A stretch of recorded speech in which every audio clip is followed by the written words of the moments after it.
សងវេអាសូពេករូបរាងកា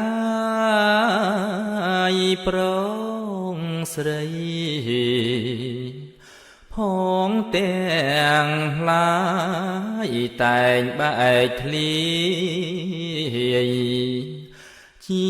ធម្មតាក្មេងចាស់មិនកំណត់តាមដោយបទបាលីថាអនិច្ចំនឹងទុក្ខាអនត្តាបីនេះមិញអនិច្ចំថាមិនទៀងកើតហើយលៀងស្លាប់ទៅវិញទុក្ខាំងទុកពោពេញឥតស្រាកស្រានគ្មានទុំនេអនត្តាមិនមែនខ្លួនឥតខ្ជាប់ខ្ជួនឥតខ្លឹមទេសូនសោះទាំងយើងគេព្រាត់ប្រាសចោលទ្រព្យសម្បត្តិមេដានិងបៃតាបុត្រភរិយាសង្ឃចាយខ្ចាត់នាងឯងហៅវិបត្តិគ្រប់រូបសត្វក្នុងត្រៃលោកដូច្នេះគួរនឿយណាយក្នុងរូបកាយគ្រឿងស្មោកគ្រោកនាំចិត្ត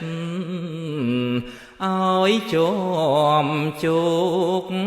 នៅក្នុងលោកកើតសោកាបើទ្រព្យសម្បត្តិមានត្រូវធ្វើទានកុំរុញរីព្រមទាំងសិលភាវនីតនខ្លួនជា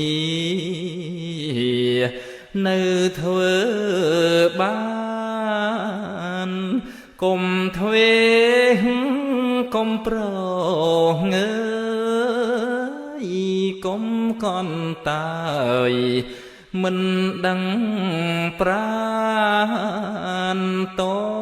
លតែរៀបចែកឋាននោះទើបបាននឹកស្ដាយក្រោយស្លាប់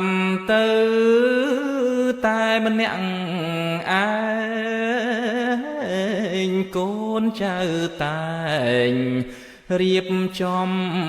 ឲ្យប្រវែងដីបនដោ